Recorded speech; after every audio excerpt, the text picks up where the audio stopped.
Donc ça a complètement éclaté, les références potentiellement qu'on avait d'avant et donc j'imagine que pour eux, même s'ils n'ont pas connu forcément le avant, il y a aussi d'autant plus de choix qui s'ouvrent. Donc c'est aussi intéressant de leur dire que oui, il y a des choix, mais ils pourront aussi évoluer en fonction de du sens, de leur alignement, de leurs besoins aussi du moment, dans leur vie, quoi.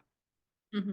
Ça, c'est pour du moins, c'est vraiment fondamental et même si j'en fais peu, sur du coaching scolaire, ça fait partie des éléments que du moins vraiment sur lesquels j'insiste parce Mmh, que, tu parlais d'une pression, sur, des élèves de cinquième et je vais parler là pour la peine que pour le mien, soyons clairs.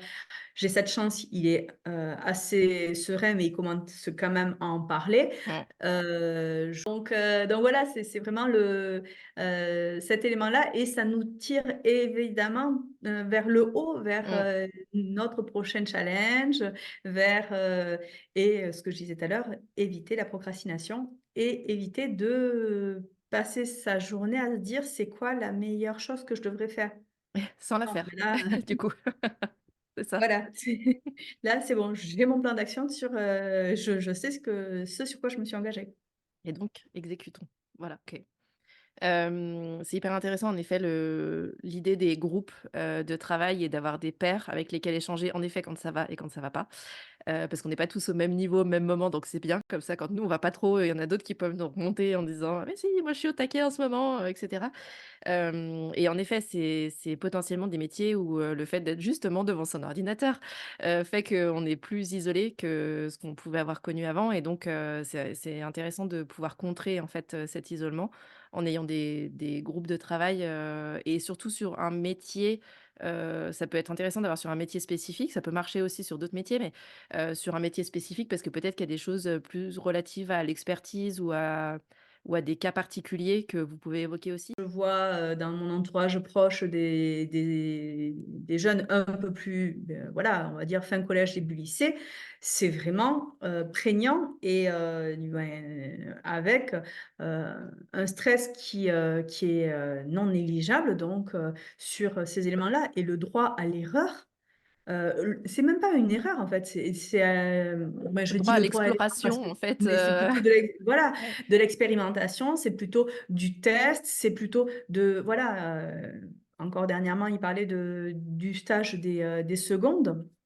C'est vrai que pour moi, je trouve que les stages, sont vraiment une super porte pour justement essayer de voir ce qu'il peut être. Pareil pour les week-ends, donc c'est vraiment, heu, moi je me le suis fixé pour moi et j'ai demandé aussi, parce que je me connais, soyons clairs, de d'avoir, son voilà, son coup de, «Bon, tu c'est bon, on arrête».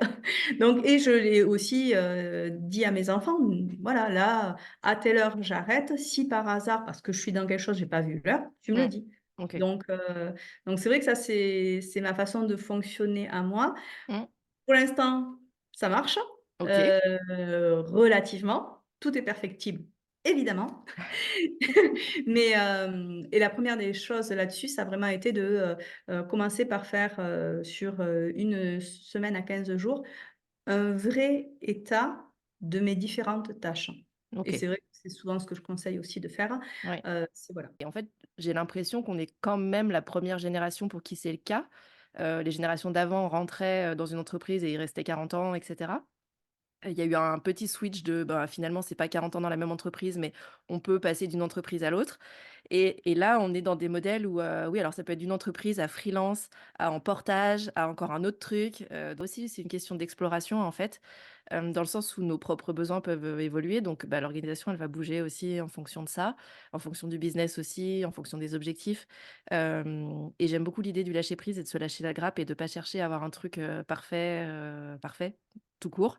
Encore moins du premier coup, parce que c'est le fait de tester, de potentiellement réajuster, de se dire: «Ah non, bah, là, ça, en fait, je pensais que ça allait me convenir, mais pas du tout», qui va faire qu'on va arriver à sa propre organisation, qui est sans doute celle qui convient le mieux, plutôt que de calquer celle de quelqu'un d'autre. Hem, Et moi, ce que je veux plus encore que le fait de leur expliquer mon travail à moi, c'est surtout leur faire comprendre à eux mmh, mon regard sur la valeur travail et sur l'importance d'être bah, oui, dans le oui, désolée d'utiliser encore ce terme, mais dans le sens profond du pourquoi je me lève le matin pour, faire telle activité, telle Mmh, action, professionnelle. ouais, ouais, clairement.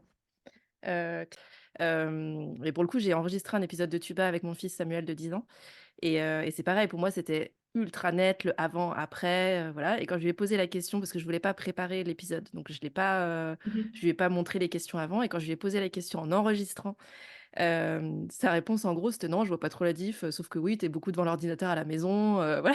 Là où moi je me disais: «Ah ouais, OK, d'accord, sympa». Mais je trouve ça intéressant aussi de leur poser la question et d'entendre et de voir, ce qu'ils comprennent ou pas, et c'est vrai que ce truc de travailler à la maison, je pense que pour eux, c'est quand même assez fou. En même temps, c'est assez nouveau, hein, c'est depuis le covid. Avant, c'était pas si développé que ça. C'est ça. Hem Et on voit qu'eux, ils ont pas forcément vu ou senti ou compris le avant-après